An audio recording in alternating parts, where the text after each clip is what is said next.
Pichot Maraver avec la permission d'Hachem, je vous souhaite à vous tous une bonne semaine. Nous sommes maintenant une semaine après la fête de Hanouka et nous sommes maintenant rentrés dans la paracha de Vaïchi, la vie de Yaakov. Nous sages disent que la meilleure vie que Yaakov a eue dans sa vie, c'est la vie qu'il a vécue en Égypte. Les 17 ans qu'il a vécu en Égypte. Donc maintenant nous allons essayer de, bien sûr, et on peut imaginer que Yaakov Avinu alav shalom, cette belle vie qu'il a eue, c'est quoi cette belle vie qu'il a eue exactement en Égypte? C'est quoi? Il faut savoir une chose que nous avons déjà expliqué plusieurs fois que Yaakov Avinu, c'était le symbole de la Torah, c'était le symbole du travail, c'était le symbole de la perfection, c'était le symbole de servir Hachem avec enthousiasme, sans relâche.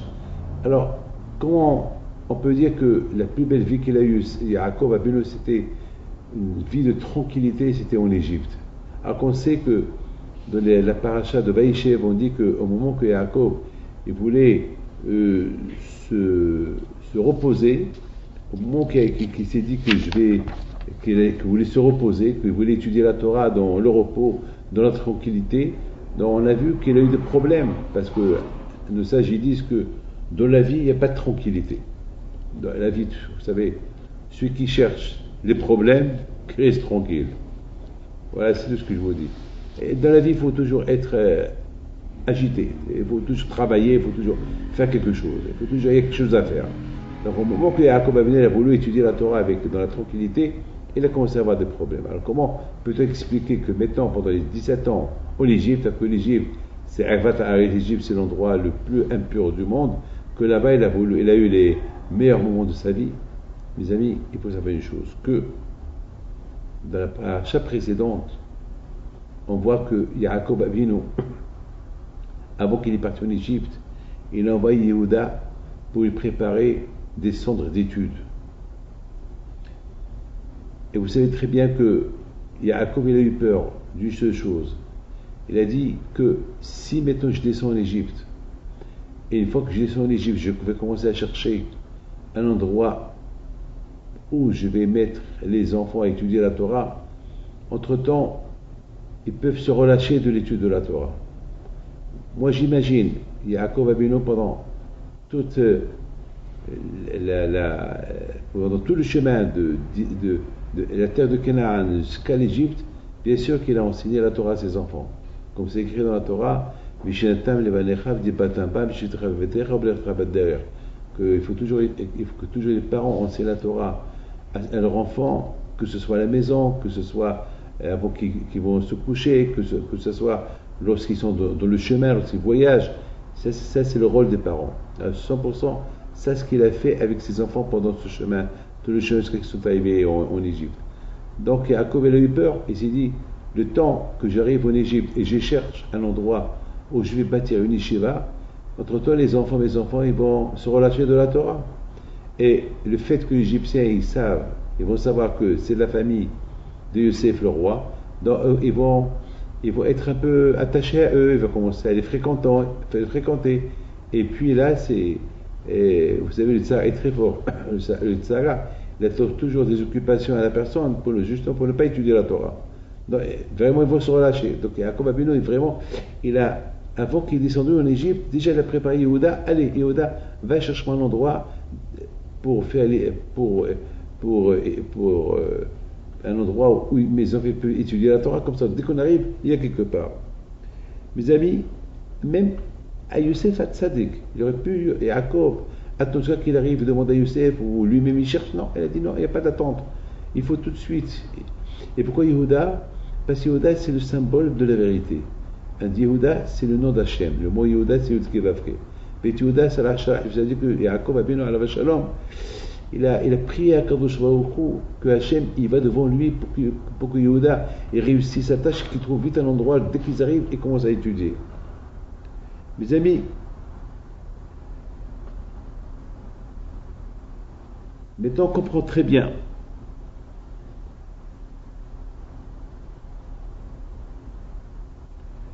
que Yosef Hatzadik alav shalom, il a dit à son père, papa, lorsque tu viens ici, je te donne la terre de Goshen. La terre de Goshen, c'était une terre vierge, une terre qui n'a jamais été habitée, une terre que Pharaon il avait donnée à Sarah et Méno il y a quelques centaines d'années. Et Youssef, il a dit à son père, papa, cet endroit-là, il est à vous. Là-bas, vous pouvez étudier la Torah là-bas, tranquillement. Donc, sachant que Yaakov, sachant qu'il a une terre vierge où toute la famille de sa famille lui va être réunie là-bas, donc il était heureux, il a envoyé là-bas Yehuda pour tout de suite commencer à construire des yeshivot avant qu'il arrive. Mes amis, il faut comprendre une chose. Le Tsar est très fort. Le Tsar est très très fort, très très très très très fort. Le Tsar, lorsqu'il commence à voir quelqu'un qui commence à se relâcher la Torah, tout de suite, il tombe sur lui. D'ailleurs, on voit lorsqu'un homme il commence à faire teshuvah, le Tsar ne lâche pas, il tombe sur lui. Beaucoup de fois, ça m'arrive. Au moment que je vais étudier, le téléphone n'arrête pas. Au moment que je vais étudier, ma femme me demande, David, donne-moi ça, donne-moi ça, donne-moi ça. Ve'et Yehuda shalach ilfanav leorot. Yaakov Abinu al Bashan. C'est quoi ve'et? Le mot ve'et, c'est Vav, Aleph, Tav. C'est quoi Vav, Aleph, Tav? Vav, c'est le chiffre 6. L'homme a été créé le 6e jour. Aleph, Tav, c'est quoi? C'est les 22 alphabétiques, de Aleph jusqu'à Tav, les 22. Ça veut dire que Yaakov Abinu alav shalom, il a envoyé Yehuda devant lui pour qu'il lui prépare tout de suite un endroit où ses enfants ils puissent étudier la Torah, qu'elle est composée des 22 lettres. Parce que c'est le but de la création de l'homme. Le but de la création de Adam, le vendredi, c'est pour pouvoir étudier la Torah. C'est tout. Étudier la Torah, respecter Hachem, bien sûr. Ve'et Yehuda shalach livana. Yehuda, c'est le nom d'Hachem. C'est-à-dire que Yaakov Abinu dit Yehuda, n'aie pas peur, toi tu vas. Et Hachem, il va aller devant toi. N'aie pas peur, rien que va. Rien que va. Mes amis, mettons qu'on comprend très très bien que c'était ça la plus belle vie qu'il a eue, Yaakov Abinu, en Égypte. La belle vie que Yaakov Abinu il a eue en Égypte, c'est pas une vie de tranquillité, c'est une vie de satisfaction. Il a vu que la yeshiva, ils sont remplis. Les 600 000 enfants, petits-enfants qu'il avait, ils étaient tous Eretz Goshen, ils étaient tous dans la Torah. Qu'est-ce qu'il pouvait vouloir de plus, Yaakov Abinu? Qu'est-ce qu'un papa il veut? Qu'est-ce qu'un papa il cherche? Un papa il cherche que ses enfants ils sont dans la Torah. Voilà vous imaginez quelqu'un qui quitte ce monde-là et ses enfants ils ne sont pas dans la Torah. La première chose qu'on lui pose là-haut, la question, dis-moi, qu'est-ce que tu as laissé en bas? Il va leur dire quoi? J'ai laissé des affaires. Mais si là-haut, ça ne les intéresse pas les affaires. Là-haut, ça les intéresse. Est-ce que tu as accompli ta mission dans l'autre monde? Notre mission, ce n'est pas de travailler, manger, dormir, prendre des vacances. Notre mission, c'est de servir le bon Dieu. C'est ça notre mission. L'une des premières questions qu'on pose, c'est est-ce que tu as laissé quelque chose en bas? Ça veut dire, est-ce que tu as fait des Torah, mitzvot, tu as laissé des enfants qui suivent ton chemin? Oui. Parce que là-haut, on va te dire, où sont tes enfants? Eh bien, vous allez voir de là-haut, vous n'allez pas les trouver, parce qu'ils ne sont pas dans le chemin de la Torah, ils sont invisibles de là-haut. Mais s'ils sont dans le chemin de la Torah, ils sont visibles. Donc c'est ça, Yaakov Abinu, sa préoccupation, c'était, depuis la descente en Égypte, c'était déjà ouvrir des yeshivot, ouvrir des endroits de Torah, des mikvaot, les Talmud Torah, des kolélim. Et c'était ça.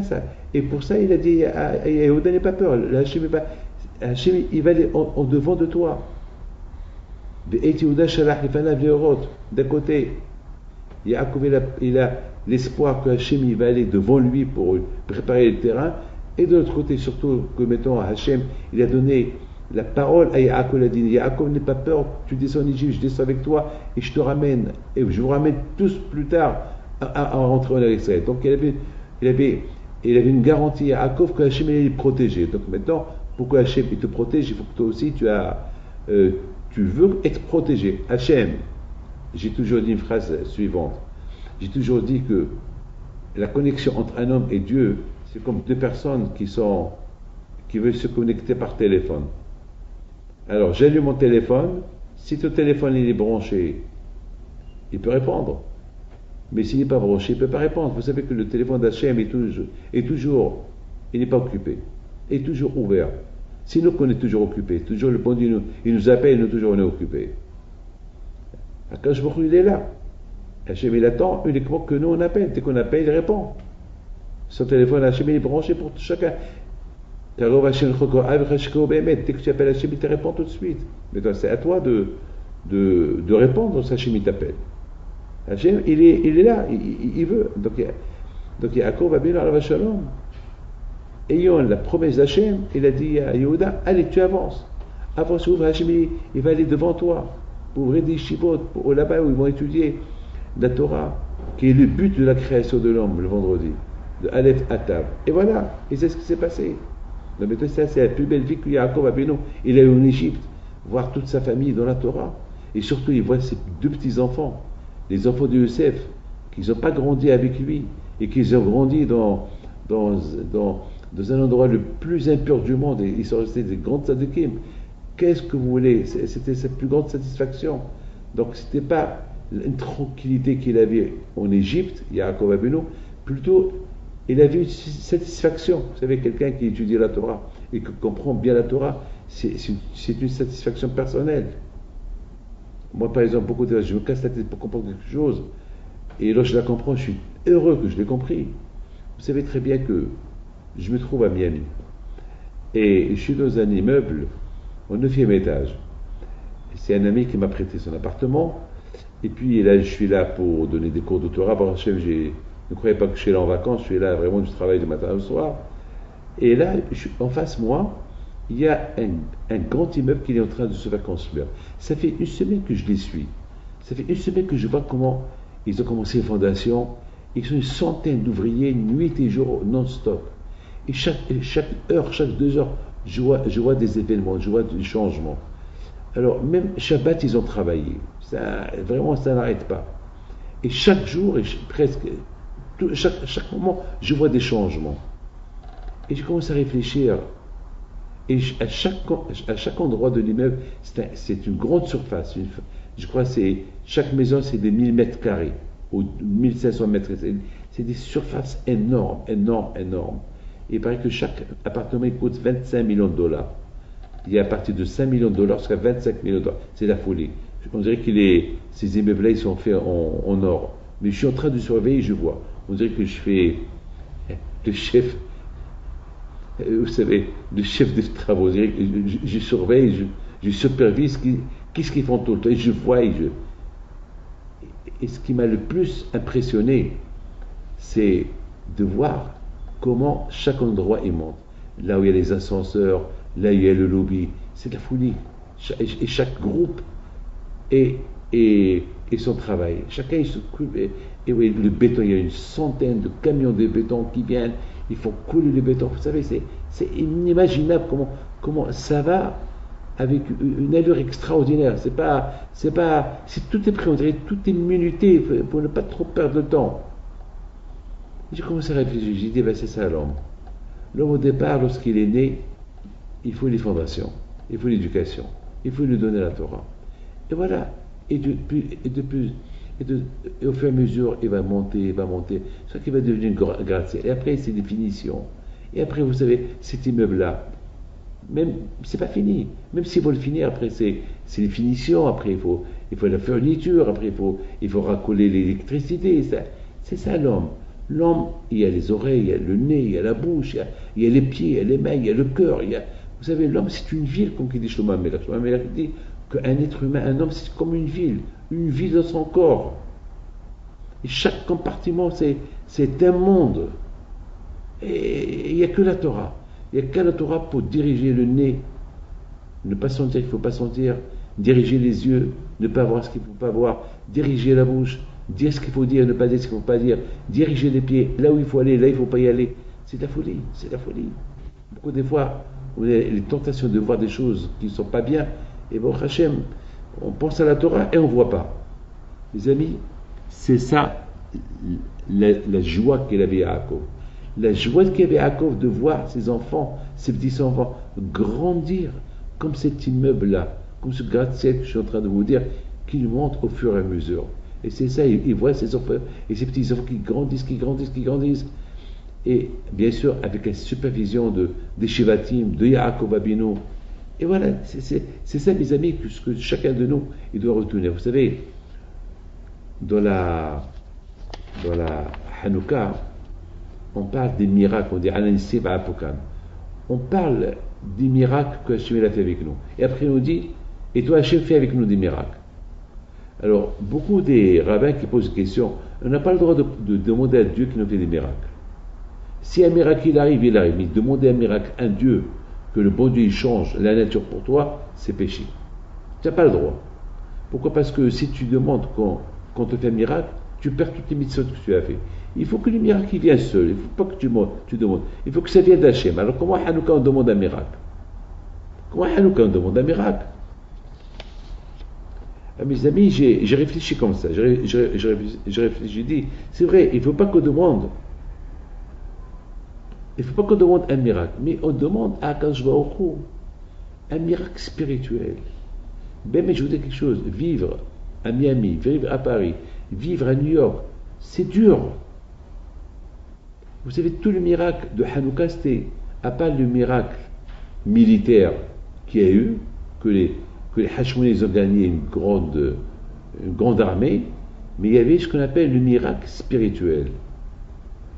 Il y avait le miracle spirituel que les Juifs, qui presque ils sont assimilés, avec le miracle de Hanouka, la lumière de Hanouka, elle a nettoyé, et la lumière, elle est rentrée dans leur tête, et elle a nettoyé tous les cerveaux des Juifs. C'est un miracle. Imaginez quelqu'un qui est athée, soudainement il est plus athée. Moi je vois, je connais pas mal des gens qui étaient athées, et pour une petite histoire, ils ont fait une grande échouva.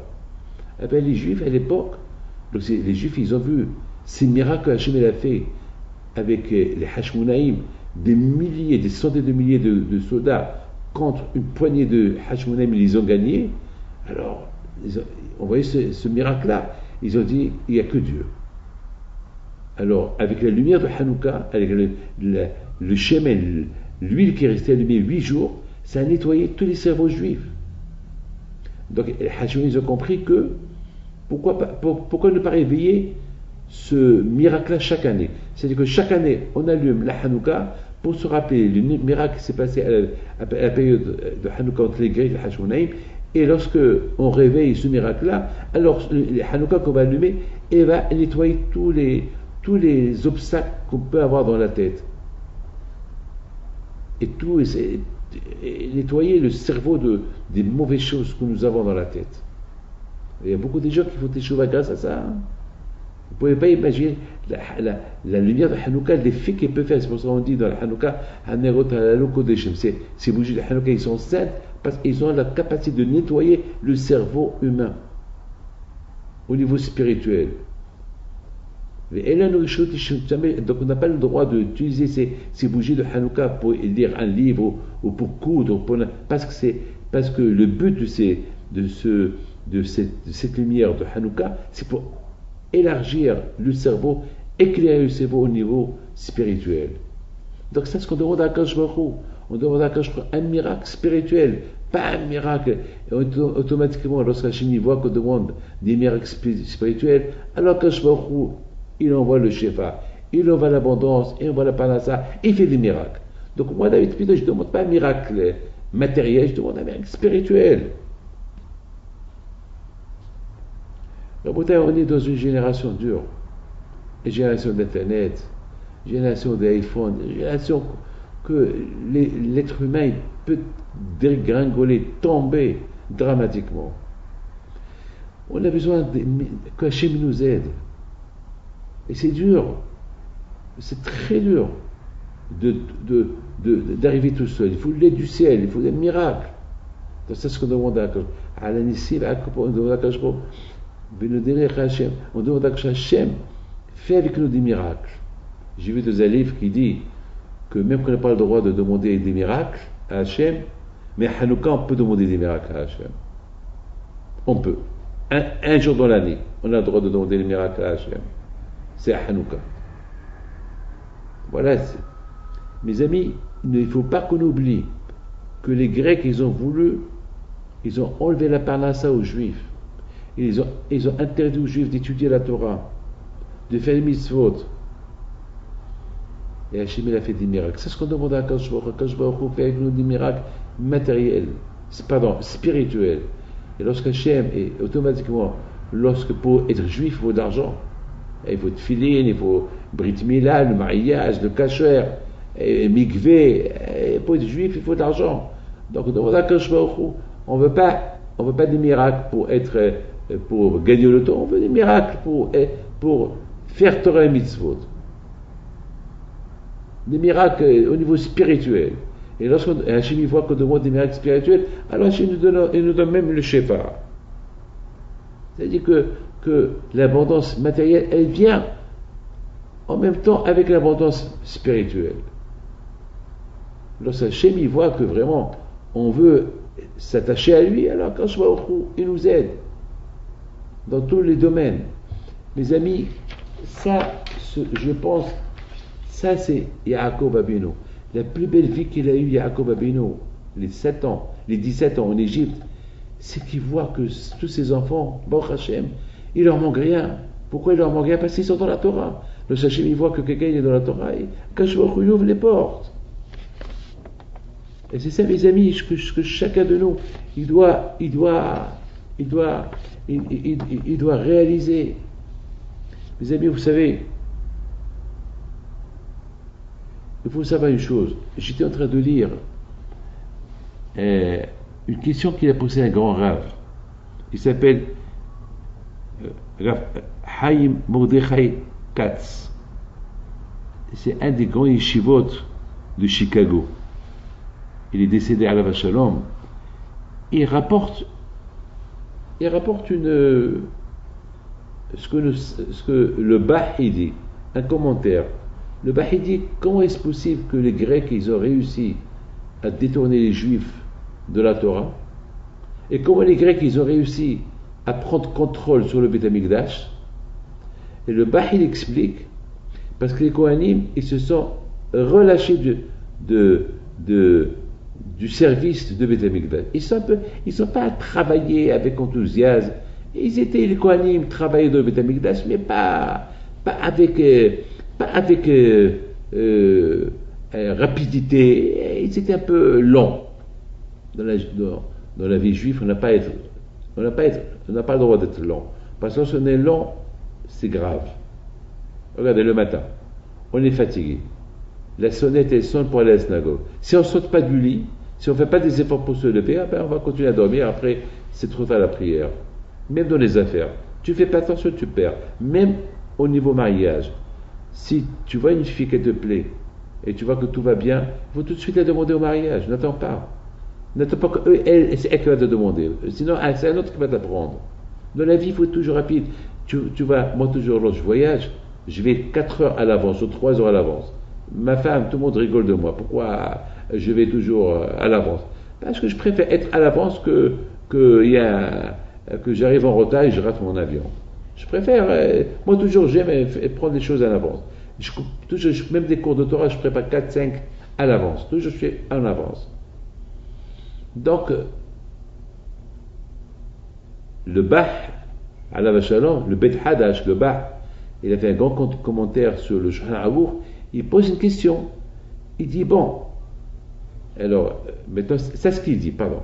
Il dit que pourquoi les Juifs, pourquoi les Grecs ont un contrôle sur le temple, ils ont éteint la menorah, ils ont détruit l'autel de sacrifice, ils ont souillé le Beth Amikdash, c'est parce que les Kohanim, ils se sont relâchés du travail.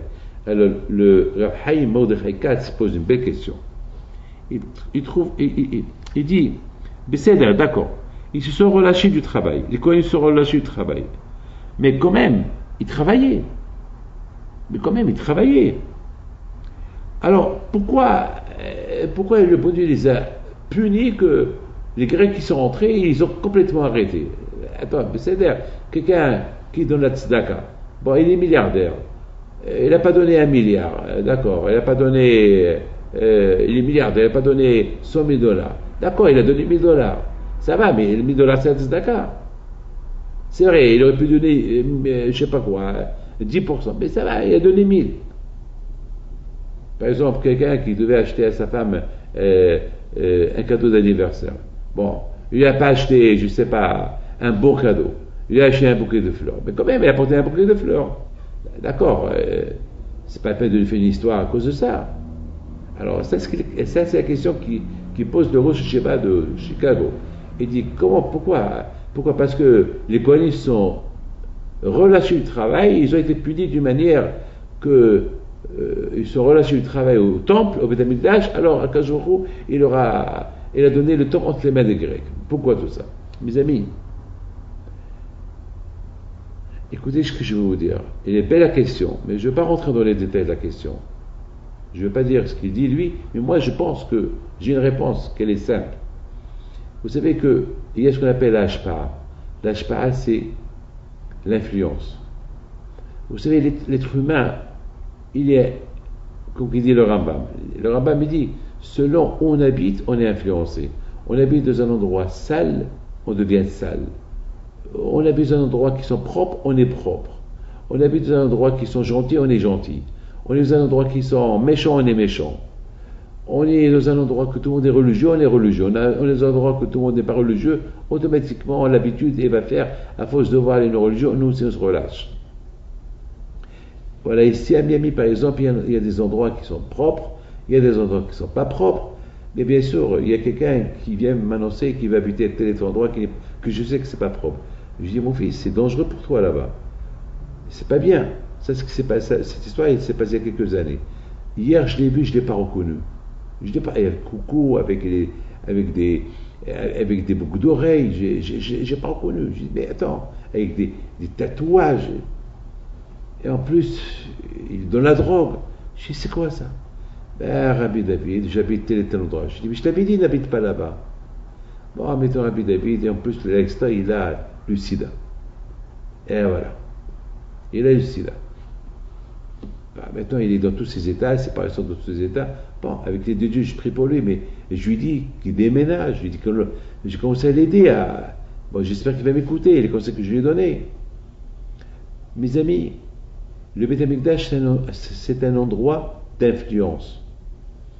Tout ce qui se passe à Beth Amikdash, les Juifs, ils vont 3 fois dans l'année au temple, à l'époque, pour s'influencer de la sainteté de l'endroit. Donc, s'ils voient le Kohanim qui travaille bien, sans relâche, avec enthousiasme, avec rapidité, donc les Juifs, ils vont faire pareil.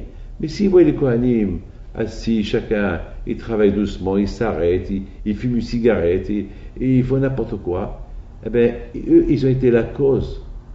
Le fait qu'ils ont travaillé avec relâchement, ils ont été la cause que les Juifs, ils ont appris d'eux, ils se sont relâchés aussi. Donc, c'est la raison pourquoi les Grecs, ils ont pris contre non seulement le Beth Amikdash, mais ils ont pris aussi contrôle sur les Bnei Israël. Ils ont réussi presque à assimiler tous les Juifs. Pourquoi? Parce que déjà les Juifs, ils étaient déjà faibles dans le service d'Hachem. Et qui était la cause? Les Hashmonaïm. Pas les Kohanim, qui travaillent dans le Beth Amikdash. Donc c'est ça la bataille. C'est la raison pourquoi. C'est la raison pourquoi, c'est la raison pourquoi on voit que une fois qu'il y a eu la guerre entre les Hashmonaïm et les Grecs, la première chose que les Hashmonaïm ont fait, ils sont venus au Beth Amikdash parce qu'ils ont compris que les Juifs, pourquoi ils se sont relâchés du judaïsme? Parce qu'ils ont été influencés des Kohanim qui travaillaient dans le Beth Amikdash avec relâchement, pas avec rapidité, avec atzlut, ils étaient très avec fainéants, ils étaient fainéants. Donc tout de suite, les Hashmonaïm, ils ont voulu remettre de l'ordre. Ils sont venus au Beth Amikdash, ils ont commencé à travailler, ils ont commencé à nettoyer, ils ont commencé à travailler dans le Beth Amikdash. C'était ça pour que les Juifs ils comprennent que c'est à cause de ça que les Grecs ils ont pris contrôle sur le temple et sur eux. Maintenant, il faut réparer. La réparer, c'est maintenant. Prenez exemple de nous. Voilà, on s'occupe du temple. Voilà, de cette manière, voilà, il n'y a pas de célébration de la victoire de la guerre. Maintenant, la célébration, c'est célébrer, être attaché à Dieu. Maintenant, mes amis, je comprends, à chaque fois je vois cet immeuble-là qui monte, il est à ma gauche, à ma droite, pardon, je le vois. Je vois les gens, les ouvriers, ils sont une centaine, ils travaillent sans relâche. Il n'y a pas. Et surtout, ils sont en train de faire couler le béton. Imaginez-vous qu'ils coulent le béton doucement. Ben, c'est fini. Le béton il va devenir, surtout le béton d'aujourd'hui, en une seconde déjà, il marche sur, il sèche vite. Bon, ça veut dire, s'ils vont construire cet immeuble-là en 2 ans de temps, s'ils le construisent avec du fainéantisme, ils vont le finir dans 10 ans, 20 ans, 30 ans, 40 ans. Jamais ça va finir. Dans la vie de chaque jour, il faut être rapide. Rapide. Mon père toujours il disait Zrizut Hatsimazal. Un homme qui est rapide, il a gagné déjà la moitié. Ça veut dire que quelqu'un qui veut réussir, il faut qu'il soit rapide. Parce que le fait qu'il est rapide, il réussit en tout. Parce que déjà, même si aujourd'hui il ne réussit pas, peut-être il y aura autre chose qu'il va faire en la faisant rapide, vite, il va bien réussir. Déjà, il faut avoir cette midda en soi. Eh bien, Rabotai, c'est ce que Yaakov Abino, il a vu. Yaakov Abino, alayhi shalom, c'était pas. Lorsque la Torah te dit que Yaakov il a vécu 17 ans, les meilleurs 17 ans de sa vie, c'était en Égypte, c'est pas 17 ans de plaisir, c'est pas 17 ans de repos, c'était 17 ans de satisfaction. Une satisfaction qui est super, une satisfaction qu'il voit de sa famille dans la Torah. C'était le plaisir qu'il avait à Yaakov Abino. Vous voyez, mes amis, il y a plein de choses à apprendre de la paracha comment ça s'appelle, de ces parachiots de Yaakov et ses frères, etc., etc. Par exemple, on voit par exemple les Hashmonaïm. Ils se sont donnés pour la mitzvah. Oui.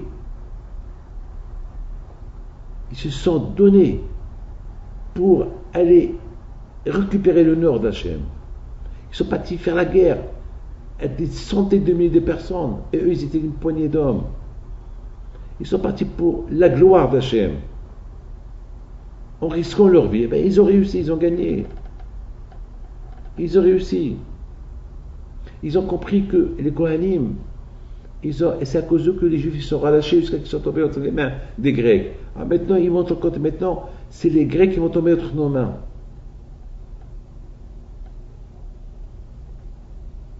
C'est tout. Par exemple, on voit par exemple Youssef Hatzadik qui était le symbole de la Torah. Il n'a pas voulu faire honte à ses frères. Il ne s'est pas dévoilé tout de suite à eux. Tout de suite, il a voulu que eux, ils s'attachent un peu à lui. Il les a fait souffrir. Déjà, il y a eu des discussions, plein de discussions. C'est pas à la provision. Ah, salut, c'est moi Youssef, votre frère. Non, il a fait semblant qu'il ne les connaît pas. Eux, déjà, ils ne l'ont pas reconnu. Alors lui, il a fait semblant qu'il ne le connaît pas. Déjà, il a commencé à... Et après, il a voulu voir jusqu'à est-ce qu'ils ont changé, est-ce qu'ils ont fait teshuva pour la vente de Youssef. Et finalement, il a vu que Bémet, ses frères, ils étaient prêts à donner leur vie pour Binyamin, son frère. Youssef Hatzadik, il aurait pu annuler, il aurait pu quand même, s'il voulait aller chez, une fois que Youssef est devenu roi, il aurait pu envoyer des messagers à Yaakov et dire papa, bon voilà, je me dévoile, je suis roi en Égypte, viens. Il aurait pu faire ça. Non, il n'a pas fait. Pourquoi il n'a pas fait? Parce que Youssef Hatzadik, il n'a pas voulu trahir ses frères. Il a dit mes frères m'ont vendu, il faut qu'il y ait une rencontre naturelle. Il faut qu'on fasse la paix dans un endroit neutre, sans que je leur fasse la honte. Il ne faut pas que je leur fasse honte. Déjà, il faut... Écoutez bien ce que je vais vous dire. Imaginez-vous deux personnes qui se disputent. Et les deux ils sont en colère l'un contre l'autre. Et un il rappelle à l'autre quelque chose qu'il a fait. Est-ce qu'il y a le temps pour avoir honte? Non. Il est en colère. Si moi je suis en colère contre quelqu'un, je me dispute avec lui, on est en pleine guerre. Alors ce monsieur-là qui s'y fait, alors qu'est-ce que moi je vais faire maintenant? Moi, soi-disant pour affaiblir ses arguments, je vais le faire honte avec quelque chose qu'il m'a fait au passé. L'autre, il ne va même pas faire cas de moi. Pourquoi? Parce que parce qu'ils sont en pleine guerre. Youssef Hatzadik, alav shalom, si tout de suite il leur dit je suis Youssef, la première fois qu'il les a rencontrés, c'est je suis Youssef, ben, ils vont avoir une grande, même ils vont mourir de la honte. Mais Youssef Hatzadik, il n'a rien fait. Il a commencé à discuter avec eux, après il s'est disputé avec eux, et dans la dispute, il leur a dit c'est moi Youssef. Donc quand même ils ont eu un peu honte, mais pas une grande honte. Il a réduit la honte. Et je vous dis à ma parole d'honneur, je vous dis quelque chose. Ça m'est arrivé une fois. Il y avait une fois quelqu'un que, vous savez, il m'a fait beaucoup de mal. Et après un jour,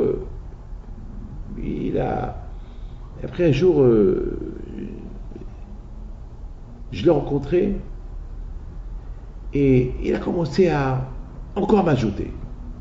Ah, j'ai commencé à lui expliquer. À un moment donné, je suis énervé sur lui. Et il n'était pas prêt à m'écouter.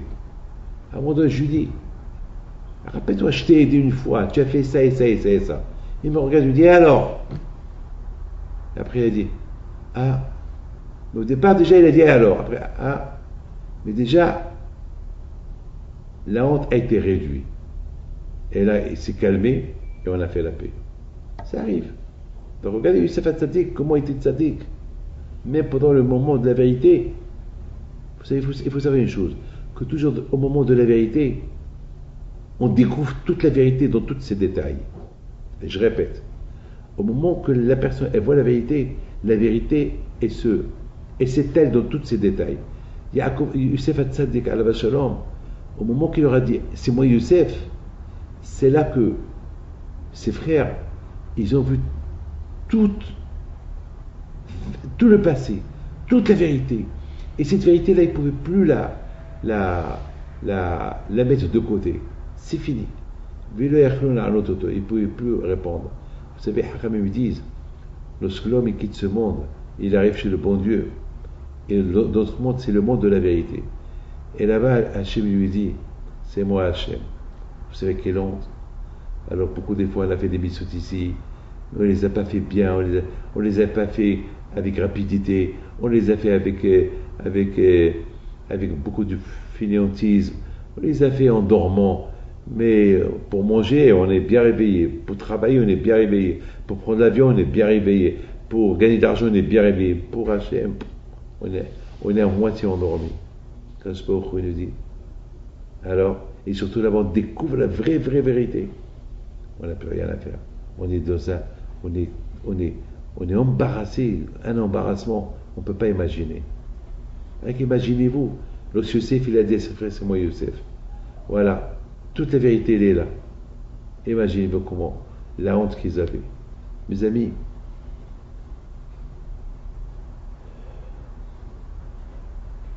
on comprend pourquoi Youssef, il s'appelle Youssef Hatzadik. Parce que de Youssef Hatzadik, il a tout fait pour ne pas faire honte à ses frères. Il avait tous les droits de leur faire honte. Il avait toutes les raisons pour leur faire honte. Pour leur faire du mal. Pour leur rembourser tout ce qu'ils lui ont fait. Il n'a rien fait. Il a accepté le joug de Dieu. Il a dit non. Tout ce qu'ils m'ont fait, c'est Hachem qui a voulu. C'est pour ça qu'on l'appelle Youssef Hatzadik. On l'appelle Tzadik, parce que même en Égypte, il a éduqué ses deux enfants dans la Torah, qui sont devenus deux Shvatim. Mes amis, vous comprenez, parce que toute la vie de Youssef, il servait Youssef du nom, Youssef, il ajoute, sans relâche. Et j'ai vu ce matin dans un livre, et Baruch Hashem, que j'ai dit aussi pareil, que Youssef Hatzadik, même lorsqu'il était esclave, c'est écrit qu'il est venu, même qu'il était esclave, c'est écrit qu'il est venu étudier la Torah. Voilà, c'est écrit comme ça. C'est écrit comme ça. Bayabo habaita la asot melarto. Youssef, il est venu faire son travail. Ils expliquent, je pense que c'est le Hafez Haïm alav shalom, qu'il explique que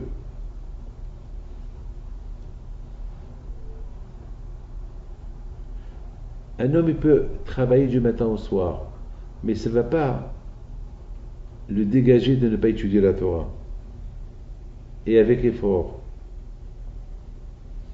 Déjà, il y a l'obligation d'étudier la Torah tout le temps, mais il faut travailler. Alors il faut apprendre Youssef. Youssef était esclave. Il était ouvrier, mais c'est écrit. Vayabo, Youssef. Vayabo, Habaïta ala Asot Melarto, il est venu faire son travail. C'est écrit dans Bereshit.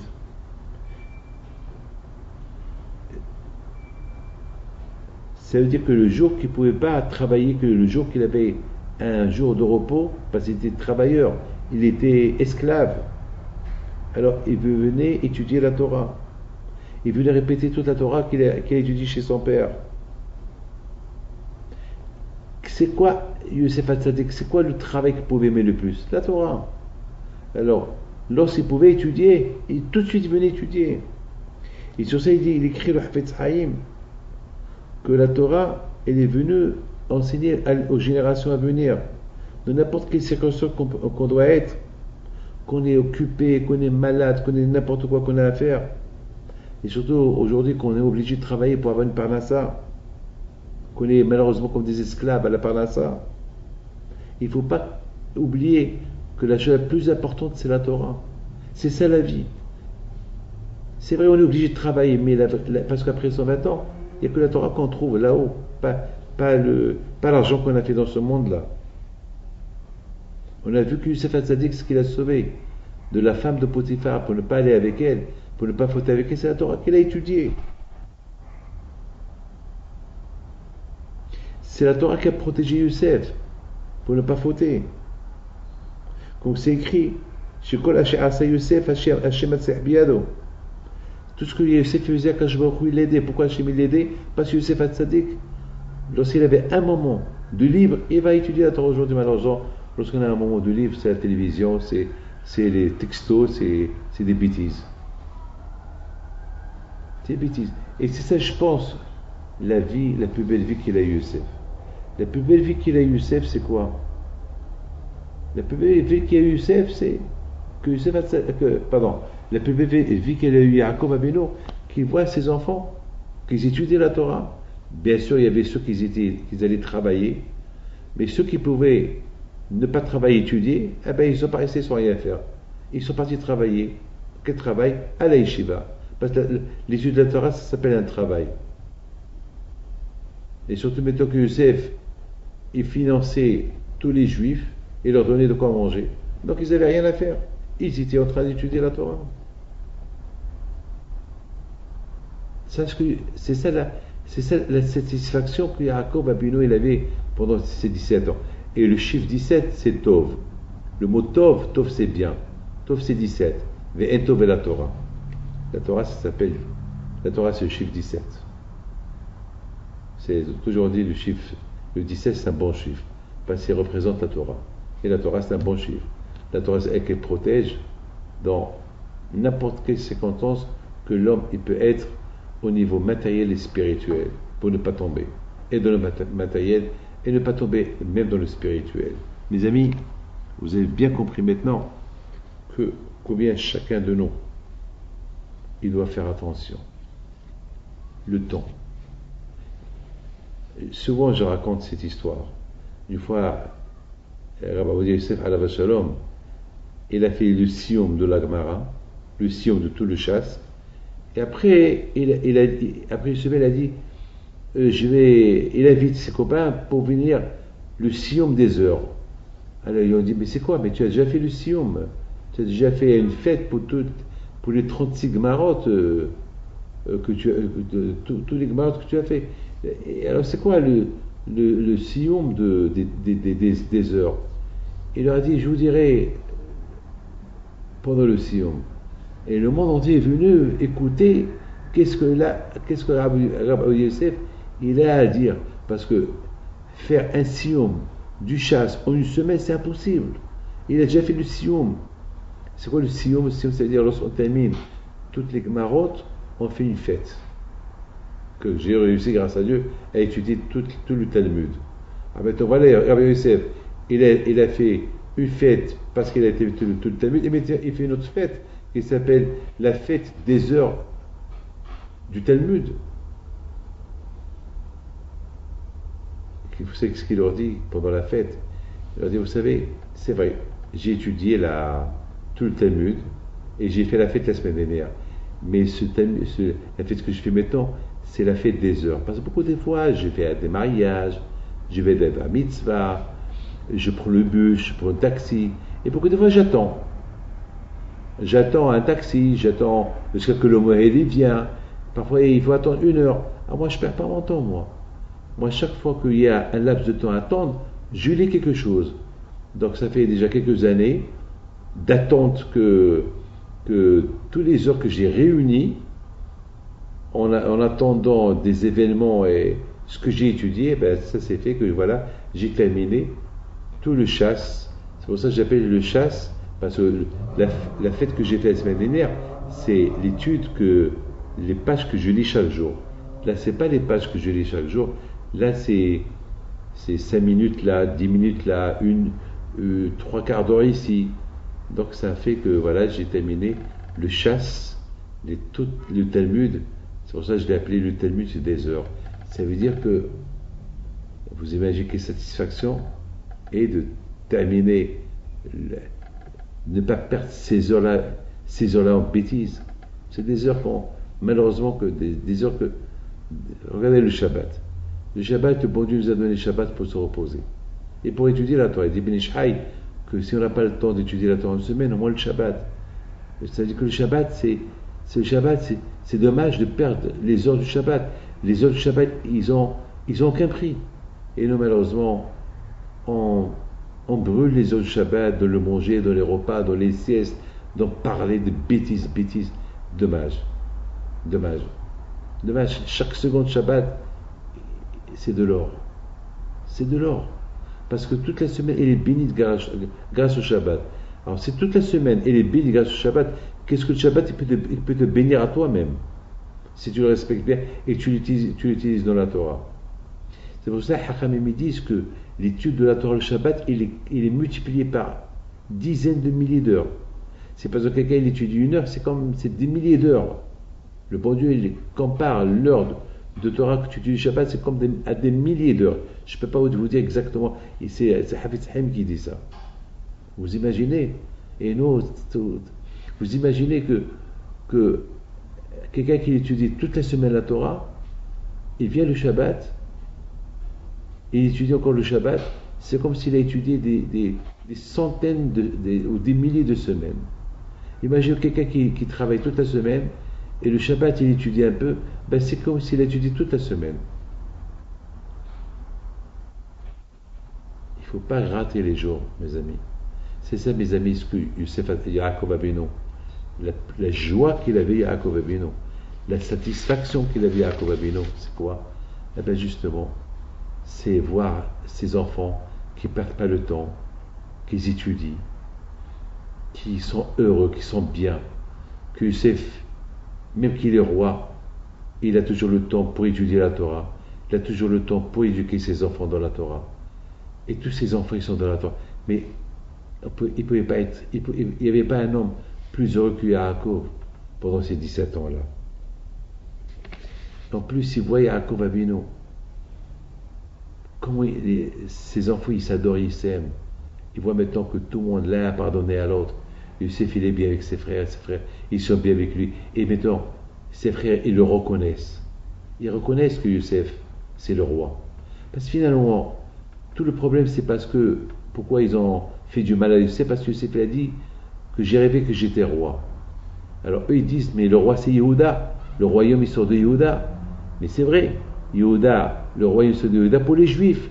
Mais Youssef, il est arrivé qu'il était roi sur l'Égyptien. Donc, c'est 2 mondes différents.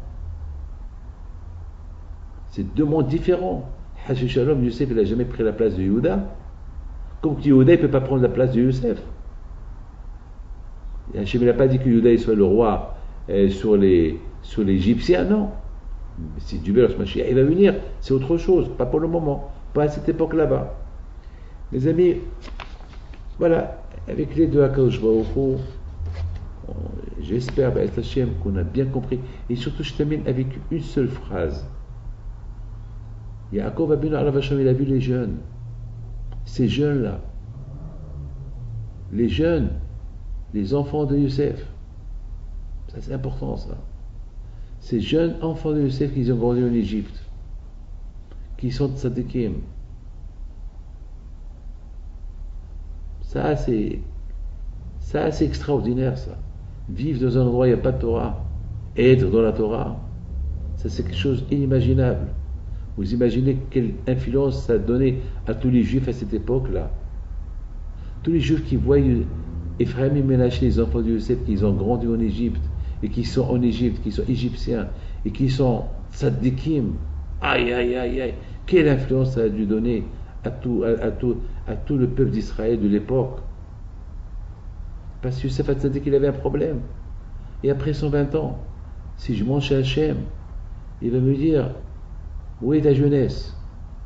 Parce que lorsque Youssef a été jeté de sa maison, il était Nahar, il était jeune homme. Et Hachem va dire à Youssef, qu'est-ce que ça fait ta jeunesse? Que Dieu préserve, si Youssef serait tombé, qu'est-ce qu'il va donner? Au niveau spirituel, qu'est-ce qu'il va répondre à Hachem? Il va répondre à Hachem, ma jeunesse, eh ben, j'ai sacrifié ma jeunesse à te servir en Égypte. Ah, comment je peux aller chez Hachem sans ma jeunesse? C'est vrai, peut-être j'ai fait teshuva à ma vieillesse et ma jeunesse. Il faut faire attention que si au moins nous, notre jeunesse était pourrie, au moins qu'on éduque bien nos enfants pour que la jeunesse ne soit pas pourrie. Au moins que nous, on donne à nos enfants l'exemple que leur jeunesse, qu'on apprend de notre jeunesse à nous. Sinon, on n'a pas eu une bonne jeunesse dans la Torah, eh bien, au moins qu'on la donne à nos enfants. Parce que comment on peut dire, parce qu'il y a ces doubles sens, ces doubles tranchants que Dieu préserve, on risque de dire, Hachem peut nous dire deux choses. Où est ta jeunesse? Qu'est-ce que tu as fait avec? Ou bien aussi il va te dire, et tes enfants, les jeunes hommes que tu as laissés là en bas, qu'est-ce qu'ils deviennent? Qu'est-ce que tu leur as donné? Donc, et ma jeunesse, elle est pourrie, et j'ai pourri la jeunesse de mes enfants parce que je leur ai pas donné une bonne éducation. Mais Rabotai, chez Youssef, ce n'était pas le cas. Il a supervisé sa jeunesse, même en Égypte, lorsqu'il était avec les Rechaïm, il est resté un tzaddik, il s'est occupé de ses enfants, qu'ils étaient jeunes, jusqu'à qu'ils ont grandi, et ils sont devenus shvatim. Voilà mes amis, ce qu'on peut apprendre de ces parachutes, et que Akash Baruch Hu, il nous aide à progresser dans la Torah Keneratson, et que jamais on aura honte, Be'ezat Hashem, et qu'on soit comme cet immeuble-là, qui grandit, que chaque jour je le vois grandir, et grandir, et je vois comment il faut attention à chaque détail, et le soir, je vois des techniciens qui viennent réparer certains détails qui ont été mal faits, et c'est comme ça, quelqu'un qui ne s'occupe pas de soi-même, qui répare un peu sa vie, et que Hachem y fasse, moi personnellement, de cet immeuble-là que je vois élevé chaque jour, et tout ce qui se passe là, ça me donne je suis inspiré que moi, David Pinto, pour que j'arrive un jour à être un gratte-ciel parfait, eh bien, il faut que je me travaille bien. Je travaille mes pieds, je travaille ma tête, je travaille mes oreilles, je travaille mon nez, je travaille mes yeux, ma bouche, à la perfection pour qu'un jour, si Dieu veut, je serai un bon gratte-ciel, comme c'est écrit que Yaakov Abinu, il avait un rêve. Il avait l'échelle qui était posée par terre et sa tête, elle arrivait là-haut. C'est-à-dire que pour arriver là-haut, il faut avoir les pieds, il faut avoir des fondations. Sans fondation, on ne peut jamais arriver là-haut. Pour arriver là-haut, pour arriver à être un bon juif, il faut que mes pieds soient sur terre et que déjà les fondations soient solides. Si les fondations ne sont pas solides, l'immeuble ne va pas être solide. Si l'homme, s'il ne fait pas attention à sa fondation, à ses fonds de la Emouna et la Torah, donc il peut être un immeuble en papier, un tigre en papier qui vaut rien du tout. Mes amis, que Dieu protège mes Kazan, bonne semaine et bien sûr happy de soir avec vous à mes Kazan. Et encore une fois, Hachem Yishmor, que Dieu protège, amen.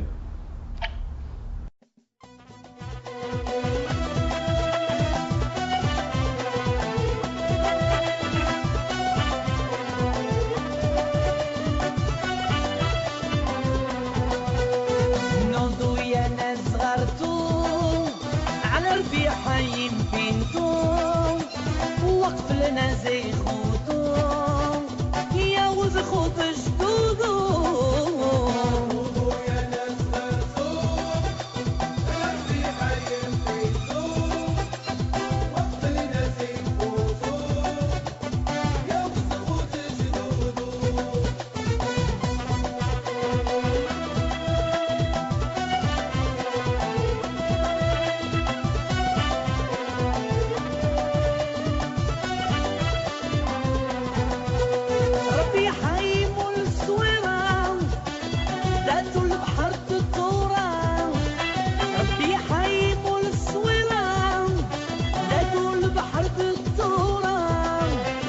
كتجي ناس كثيرة فرحهم يا سيدي قولوا يا ناس مرزوق ربي حيم فيكم وقتنا زي خوتو يا وسخوت جدودو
العيالات صغرتو على ربي دافيد بنتو قولوا يا ناس صغرتو ربي حيم فيكتو وقتنا زي خوتو يا وسخوت جدودو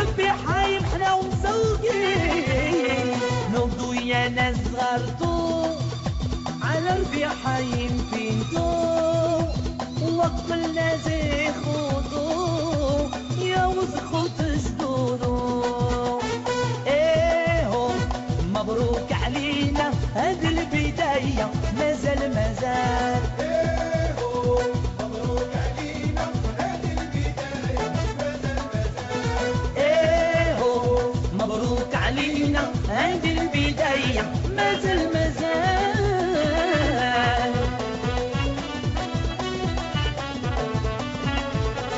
هيا جيراننا قولوا جيرانكم فرح في دارنا ومرحبا بكم هيا جيراننا قولوا جيرانكم فرح في دارنا ومرحبا بكم مبروك علينا هذه البداية مازال